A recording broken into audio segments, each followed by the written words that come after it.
On this day in history, October 14, 1943, was the Sobibor Uprising.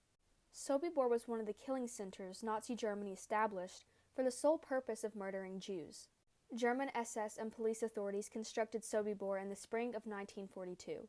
It was built as the second killing center within the framework of Operation Reinhard, the plan implemented by SS and police leader in Lublin to murder the Jews of the general government. Planning for an uprising. In the summer of 1943, the Sobibor killing center saw a decline in the number of victims sent to be murdered in its gas chambers. This sparked a rumor among the prisoners forced to labor in Sobibor that the killing center would soon be dismantled and all the prisoners murdered. A group of Polish Jews, led by Leon, formed a secret committee to plan a mass escape. However, its members lacked any military experience and made little progress. When a group of Jewish Red Army prisoner-of-wars arrived in the transport from Minsk in September, the committee turned to them for advice. Within 3 weeks, Lieutenant Alexander worked out a detailed plan. First, the Soviet prisoners of wars would secretly kill some of the SS officials, taking their weapons and uniforms.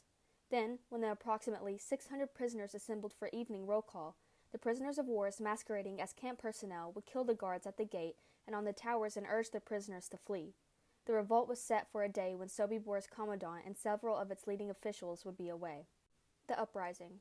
The uprising began around 4 in the afternoon of October 14, 1943. In Camp 1, prisoners invited the deputy commandant, Johann Niemann, into the tailor shop to be fitted for a suit. Then they killed him with an axe. In Camp 2, prisoners lured SS NCO Josef Wolf to try on a coat in the warehouse of victims' belongings and also killed him with an axe. In the course of the next hour or so, 9 more SS personnel were killed in a similar manner. As the prisoners gathered for roll call, however, the remaining camp personnel became alarmed and opened fire on the prisoners. While members of the camp resistance who obtained arms returned fire, over 300 prisoners fled from the camp. Many prisoners were shot during the escape or died in the minefields around the camp. At least 100 others were caught and killed during the massive manhunt conducted by SS police and German army units in the days following the uprising.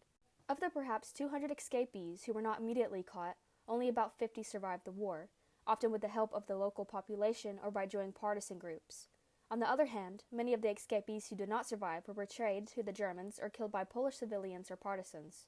In the end, prisoners killed 11 members of the Sobibor's SS staff as part of the planned escape.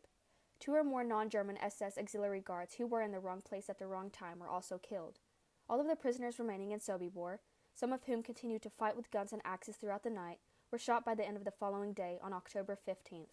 Soon afterward, the SS brought in a group of Jewish prisoners from Treblinka to dismantle the killing facilities and erase the traces of Sobibor's true function. In late November 1943, those Jewish prisoners were murdered as well.